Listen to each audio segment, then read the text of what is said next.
Hey, hey, hey! It's 12 o'clock and it's time for us to start this webinar. Warm welcome everyone who's here. You are plenty. And we are so happy that you are here, of course, joining us during this lunch webinar together with Technigo, it's a collab, and Jennie is with us as well. She's going to introduce us to JavaScript. It's gonna be so exciting. And before she will kick this off, my name is Rebecca. I work here at Tjejer Kodar, and I will be the sidekick, and I will keep an eye for the chat. So please let me see if you are here with us. Write a hello. Try to chat, please. Yay, it's working. That's amazing. So the only way we will see you or connect with you is through the chat, and it's also through the Q&A function. So if you have any question during this webinar to Jennie regarding this JavaScript part or about Technigo, please write in the Q&A function, because then it's going to be easier for us to structure the questions so we don't miss anything. Other than that, you can use the chat and write hi and comment or something else. Cool. I'm not gonna drag this out anymore. We are short on time, and I know, Jennie, you have a lot of things to say about JavaScript. Oh yes, I could go on for the rest of the day, but I will keep it short. Yes, so the stage is all yours. A warm welcome, Jennie. Thank you. Thank you so much. Let me see if I can now share my screen. That's always my trickiest moment. But meanwhile, Jennie's figuring out, I always ask you guys where you sit. It would be very nice to know where you are at the moment. Maybe you can hear the birds in my background. I'm sitting on the countryside in Halmstad, south of Sweden. All right, someone is in Varberg, that's pretty close. Gothenburg, Sundsvall, Eskilstuna, Stockholm. Jennie, where do you sit? I'm in Karlshamn, south of Sweden. So south of Sweden. Yeah. In the garden I Bollebygd. Oh, wow. It's actually amazing weather here. So maybe you are sitting from your phone or computer in the garden. That's amazing. Near Norway. Värmland. Yeah. Yay, I'm from Värmland. You're from Värmland. That's cool. Okay, right. So nice. We're like all over Sweden and the world. Finland is here as well. Oslo. Yeah, that's amazing. Warm welcome. Okay, I'm like so excited just to see the chat right now, but let's get started. Can you see my screen? Is it working correctly? It's working from my end. I can see you. I can also see that someone else is in Halmstad. Hey, can meet up. Yes. Could have a live event instead. That's amazing. Well, take it away, Jennie. Thank you. All right. Like Rebecca said, a big welcome. Really happy to see all of you here, or see you in the chat at least. It's going to be so fun to have 40-45 minutes hanging out with you. And a little bit about me first. Like Rebecca said, I am Jennie Dahlgren. I work at Technigo as the head of education. And we have a bunch of educations at Technigo. Our main ones, I would say right now, is our UX design bootcamp and our web development bootcamp, which right now are in the final stage of these cohorts. So the UX designers are graduating on Friday, which is like in 2 days. And the web developers are graduating next Friday. So a lot of final projects going on there. Super excited about that. I am a software developer. My focus is on the front-end side of things. If you know about front-end versus backend, it's more about, I guess, what you see on the screen and how you interact to that.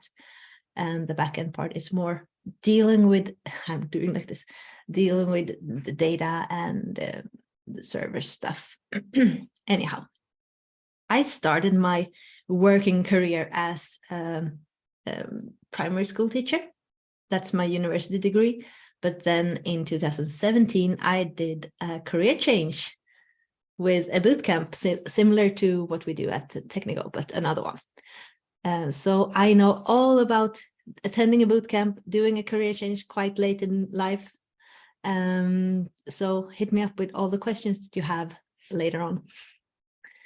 I have a question. I have a passion for creating and learning new things. That's what I do more or less all the time in all stages of life, like in all parts of it, whether it's in like in on a computer, in coding or whatever it is, or if it's outside or whatever it is. I love doing and learning new things. I'm also working remotely, and I've been doing so since 2018, both here at Technigo, but also as a developer in a more pure developer role. So if you have any questions about that, feel free to talk to me about that as well. But anyhow, enough about me. It's JavaScript that we're here to talk about, so let's do that. We are going to take a glimpse of the popular programming language JavaScript today. And I think all of you might have heard about it at least. Maybe you know a little bit of HTML and CSS. Then we have the body JavaScript that comes together with these two and forms kind of a good like union together. But we're gonna, before we start looking into how JavaScript looks like and actually coding a little bit, we're gonna start with what JavaScript is, or maybe what it is not, because this is quite a fun slide. I can take a sip of my water while you read it. So sometimes you hear people saying that I'm learning Java. Oh yeah, I'm going to do some Java now. And then what they actually are doing is learning JavaScript. Many people think that Java is like a nickname or a short for JavaScript, but it is not. It's totally a different language. The syntax, it's a little bit similar, but that has to do with how JavaScript came to be JavaScript. But let's stick to present. Let's not dig into the history of it. But JavaScript is JavaScript and Java is Java. Don't mix them up.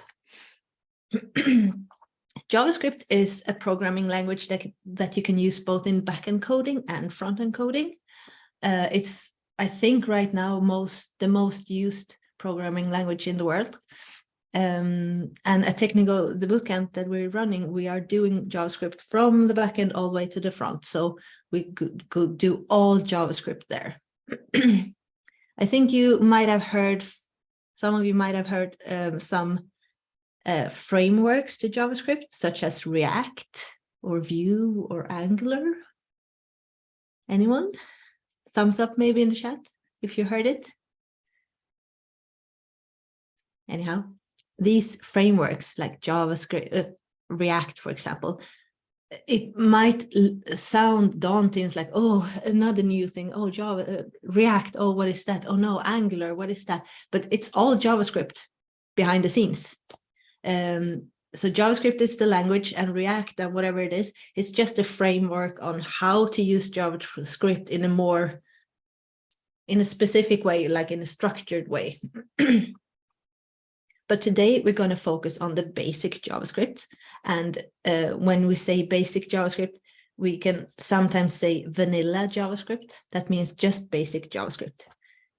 If you hear vanilla, like vanilla JavaScript, vanilla CSS, it's just the language without any add-ons or frameworks or whatever it is to it.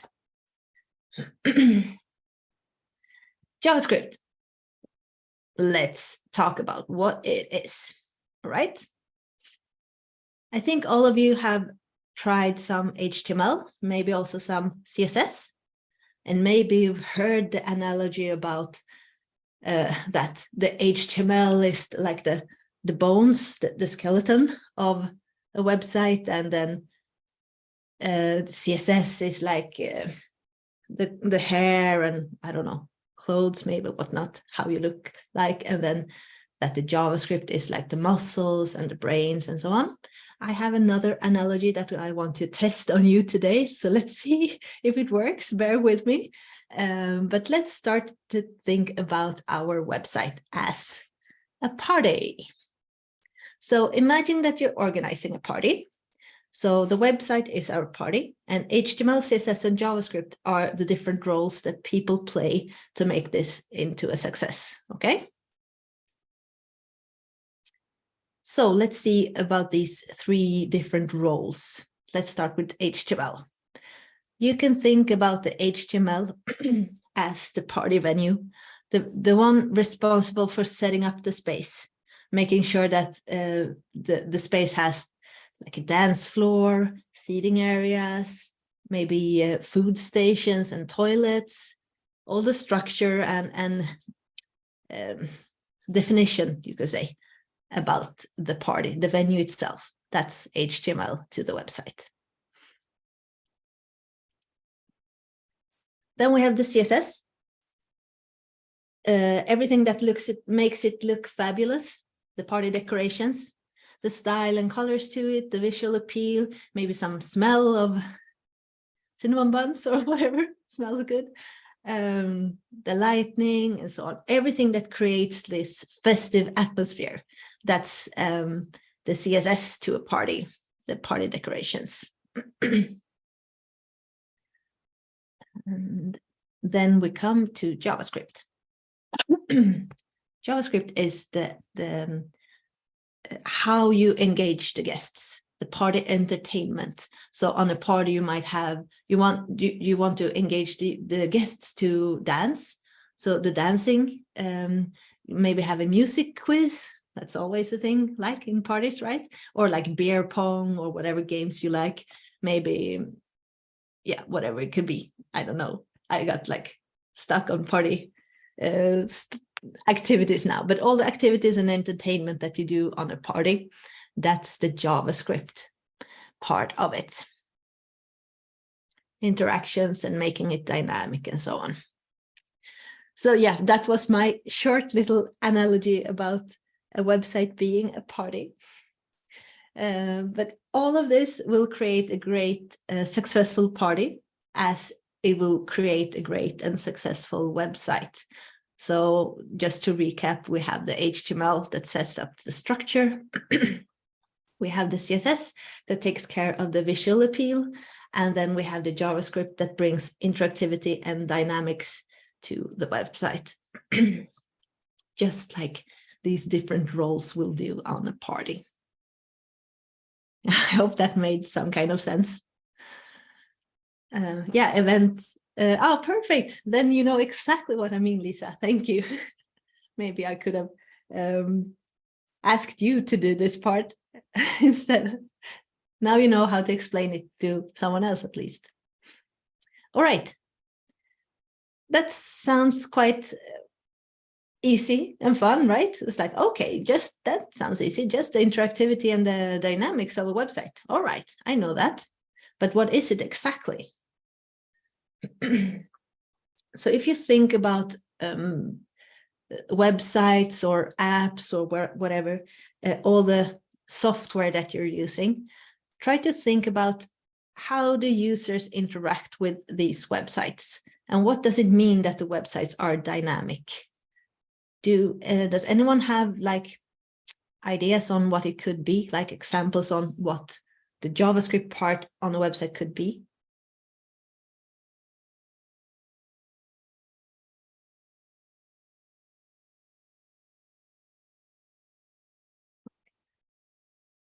Calculator, yeah.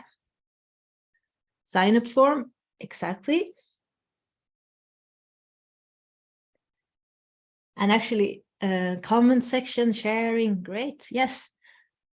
Buttons, of course, all the interactive stuff. Super.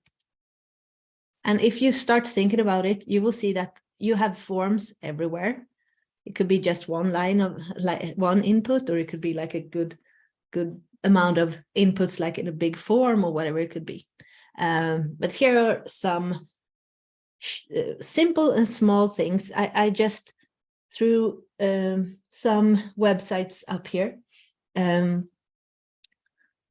So this first one here, I don't know if you can't see maybe I can do it like this, if I can find where I have my little mouse pointer. Anyhow, I tried to find a little pen here, but never mind. You see the little crocodile, kangaroo, elephant thingy up there. That's an image carousel. That's one tiny thing that could be done with JavaScript, just like click through image carousel. On the Signe website here, you see this little green banner in the bottom, the cookie consent banner.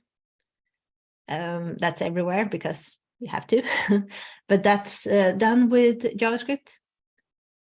You click there if you consent all of it, or if you want to like to know more, for example. And on the Tjejer Kodar website in the back there are a bunch of JavaScript elements. We have the confetti that flies around when you click on become member or bli medlem. And you have the form that you mentioned in the chat as well that are organized with JavaScript. Some ideas. When it comes to more advanced platforms such as Spotify or Airbnb, for example, I also put in ChatGPT here. There are also interactivity and dynamics from JavaScript here. So, for example, if you look at Spotify, there are a bunch of things going on here. Stop, start the music, loop the song, like it, or change the volume, everything like that. That's JavaScript, but also how you save your playlists and so on, that gets stored in the backend on my user, and then it gets written out again on the screen with all my playlist, all my songs that I liked and so on. And the same with Airbnb. You can filter the list with only show houses in Skåne or in, I don't know, Palermo, wherever you're going, and a lot of things that going on there as well with JavaScript. Just a few examples. It's everywhere.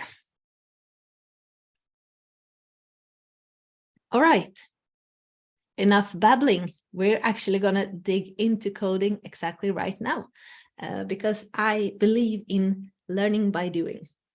I could go on about explaining to you all the syntax about variables, functions, loops, and so on and so on, but I will not, because I don't think you will remember all the things that I tell you. So I will just try to work with you and do some coding and try to explain in the meantime.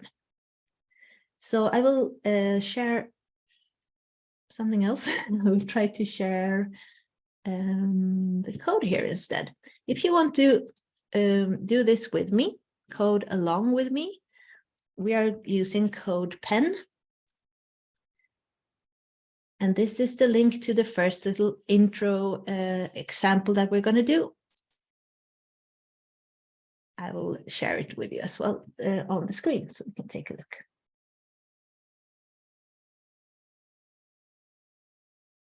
Here we go.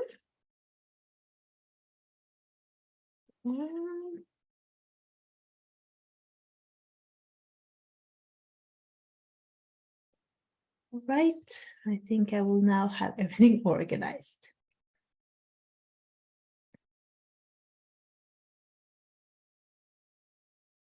Okay. It doesn't work. Okay, let me save and try again. Thank you for telling me. Try now.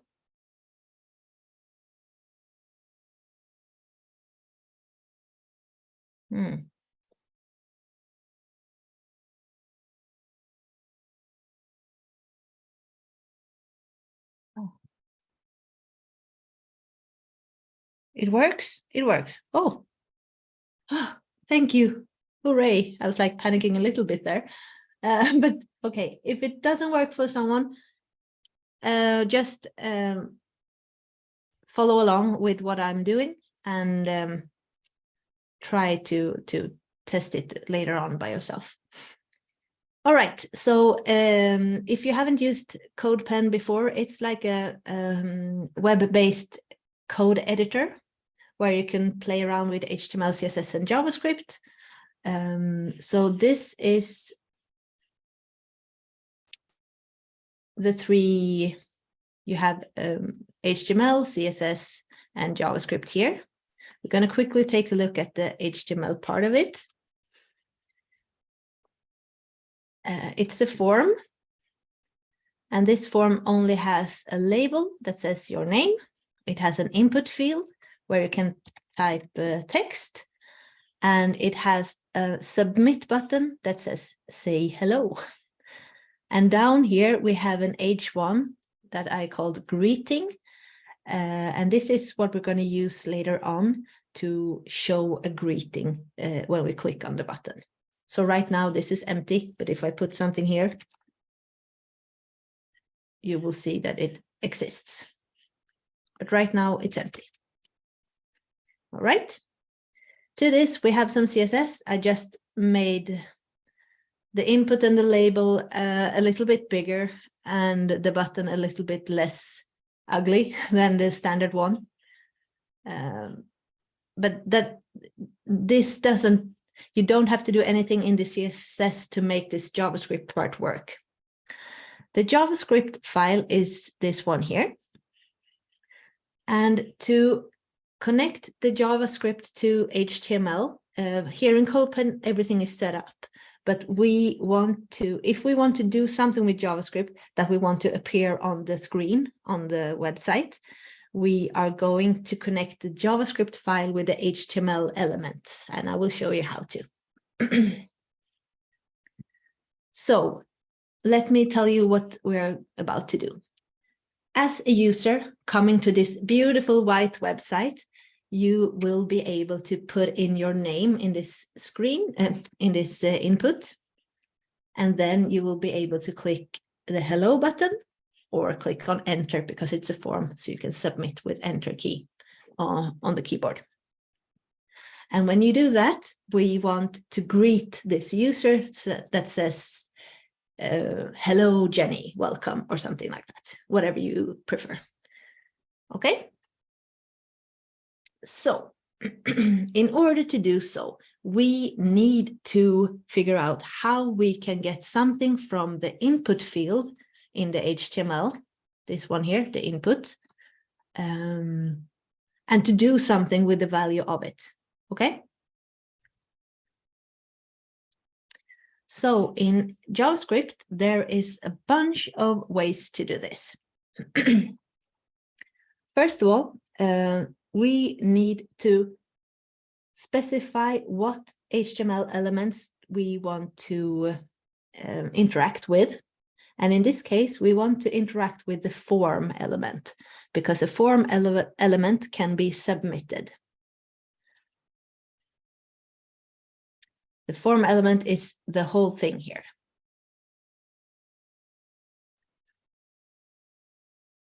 To be able to get a hold of the form element in the JavaScript file, we need to do this long thing here. We need to say document dot, and then we want to get the element with the ID named form. So this form here, this is the ID of our form over here. Okay, so if I change this to tomato, I need to change this to tomato. But as you might know, if you worked a little bit with HTML and CSS, you will want to use names for your variables or your classes or whatever it does, names that make sense, okay? You shouldn't put tomato as your form ID because what is that even? So let's move it back to call it form. So we're going to get a hold of this form by typing this long thing here. I'm just going to put it down here for now. And this is how you get a hold of something in the DOM, the document object model, the HTML part of it. It's this one here. But the thing is, what I've done is that I have shortened this a little bit by using a variable, creating a variable. A variable you can think about as a label or a box.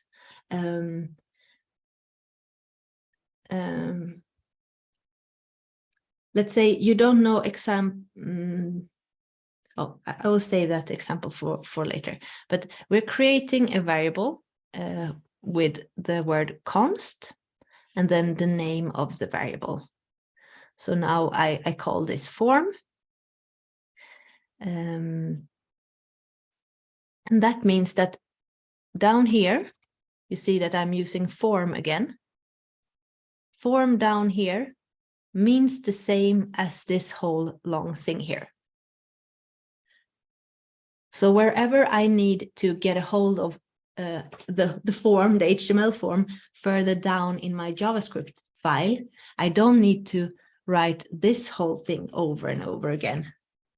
I've shortened it into only be named form. So this is just like shortening of this long, horrible syntax that comes with vanilla JavaScript. So I do it for the form, and I also do it for the greeting, you know, the H1 down here that we're then later on are gonna show our message in. I know that this is a bit tricky to get a hold of in the beginning. Just bear with me. Okay, we have a form, and we know that when something is happening to the form, we want to grab this value here and do something with it, right? Then we have a bunch of events happening in the HTML. For a form, there is an event called the submit event.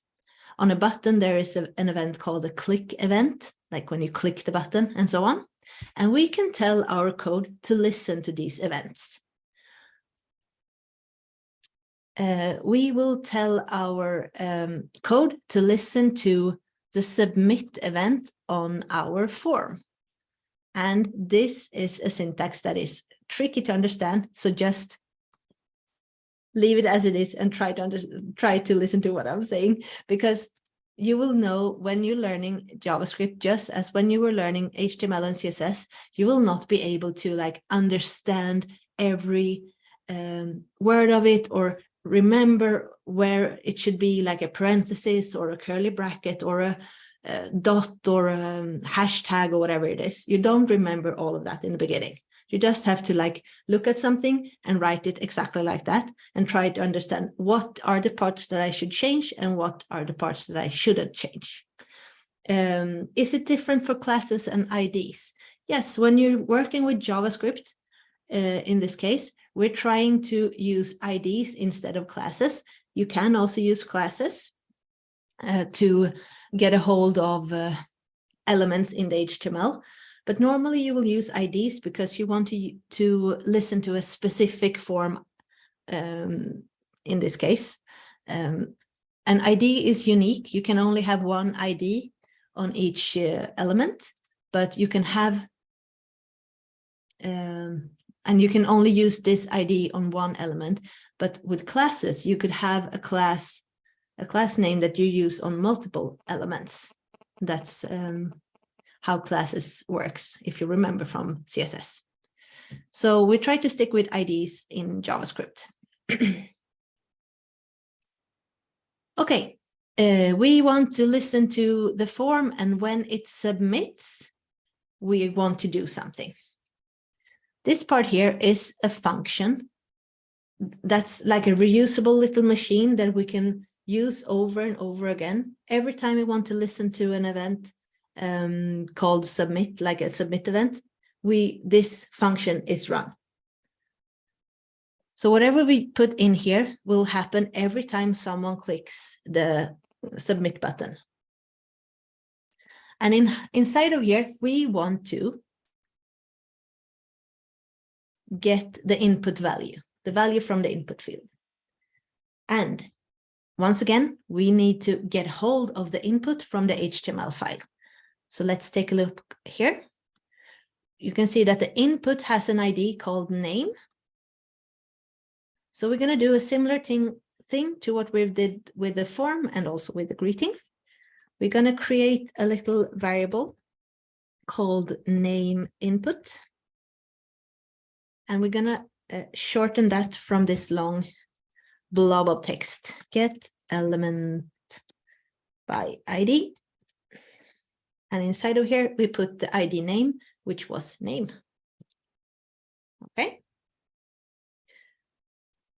So now we can use this name input variable.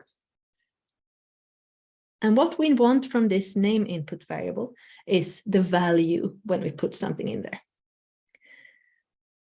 So I can just show you how to do this. There is a way to check what you have in the code by using the console. This is a bit weird, maybe. The console is not something that you can see on the screen, but it's something that you can see in the console. So if you click on the console button down here in the left, you will get this black thing up here. It's like logs. You can log things here. Hello, here we are. Okay, so right now, if I were to click on the button here, this function will run because it listens to the submit event.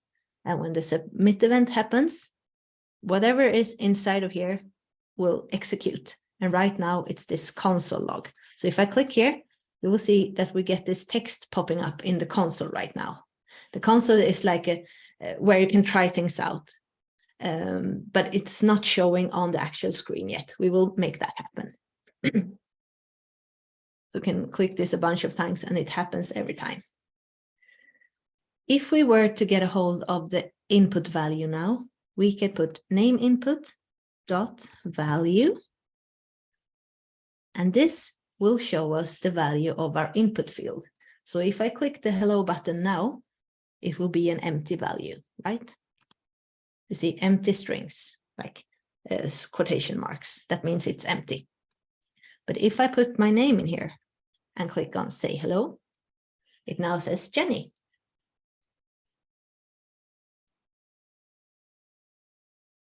So it changes. Okay. And it works with the enter button as well.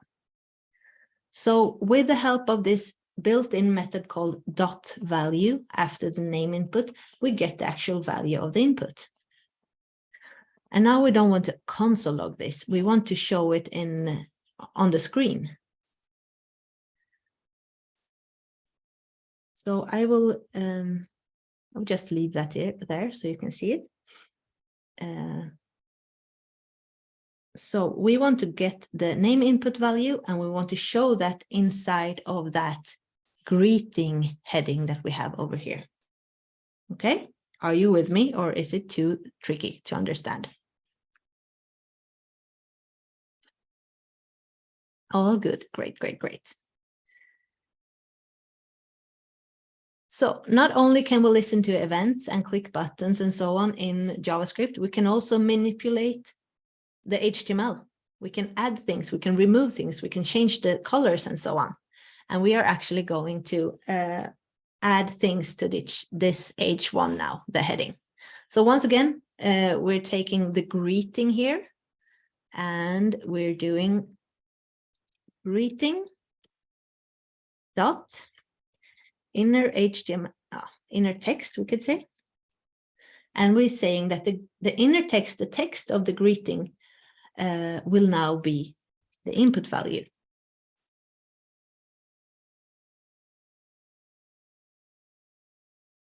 Okay. Let's see if it works. So I type in my name. I press say hello. and Jennie pops up as it would if it would have been written up here in the H1. Woohoo! And just to make it even trickier, we want to say not only my name, but we want to say maybe hello, Jennie, or hello, whatever name it is. So that means that this is a variable. We don't know if it's Jennie or if it's Rebecca or if it's Lisa or whatever it is. We know that it's some kind of value that the user puts in. It's a variable. It's like it's a mug or a box or whatever. We know that there's something that's going to be in the box or the mug. We don't know what it is, if it's coffee or juice or water, whatever it is, but we know that whatever is inside of here, that's what we're going to display on the screen. But we can't say that it's going to be coffee or juice or Jennie or Rebecca. We're just going to say that the value of what's inside of here is what we're going to show. So that's why we're using this variable. But what we want to say all the time is the text hello, right? So I could do this. I could do hello with quotation marks and click here, and it will always say hello. Whatever I put in here, it will always say hello. Doesn't matter what I put in here. It's static. It's the static text of it. But now we want a mix. We want the static text and we want the variable. So that means we want to say hello plus the variable. Name input dot value. And now it's almost done, but I will show you how this looks like now. So now I write Jennie and I press enter or the button, and it should say hello, Jennie. Yay, it kind of worked, right? But there's something missing. It's a little space. And then you could just add it here into this string. Just add a space after the O, like so.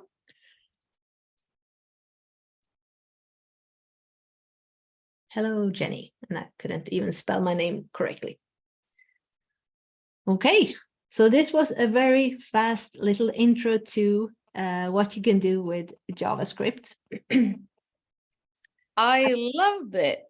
I will send this one too, because I wanted to also, or maybe instead of, have time to create this little thing. I will show you how it should look like, and we can send it out with a recording. This is the starter code for it. And this is what it looks like when it's done. So it's a little color changer. You can change the color by sliding these decks. It's RGB for those of you that knows a lot about colors, or you can get a random color by just clicking the button. But we will send this out as well with some comments. This is amazing. Someone's run. Many thanks. Great intro. Yeah, I think it's like usually when we do intros to JavaScript, it's like we go through the loops and like the basic concept of JavaScript. But here we actually get to dig into it right away. So if you feel confused about some of these things, I mean, we will send out more info about the different inputs that you have done, of course, too.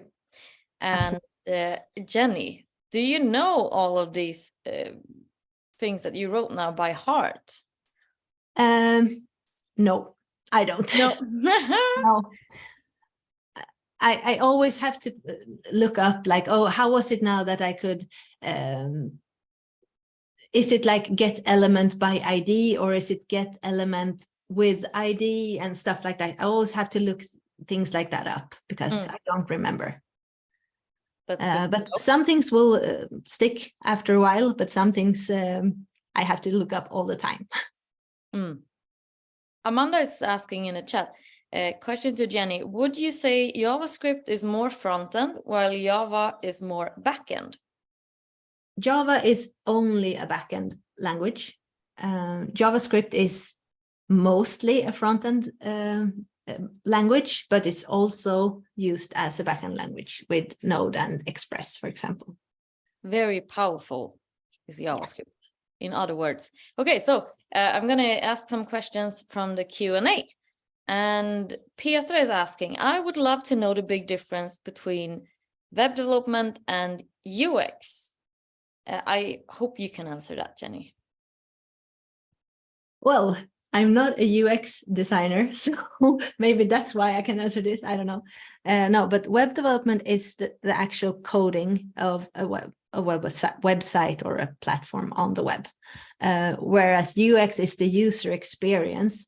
And there are, like Vida, for example, that has had a UX talk the other week, I think, or a couple of weeks ago. She is a pro when it comes to how the user experiences different websites and so on. So the UX is how to say, like the big picture, what you want the user to experience, and as a web developer, you should implement that and make that happen together with the designers, of course. I don't know. You are a close connection to each other, but absolutely. It's very different type of work. We have, as you said, we had an intro to UX design the other week. And if you want the recording of that, reach out to us at hello@tjejerkodar.com.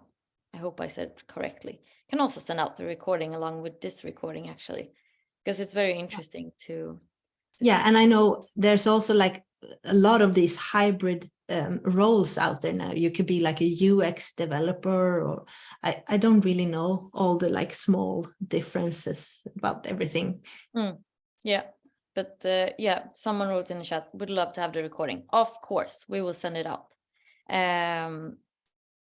And thank you for that answer. Let's kick on to another question. Some said no, how do you say, semicolons in JavaScript, ?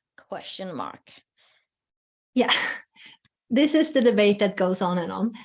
Some developers say you should always use semicolons, and some say you don't have to use semicolons.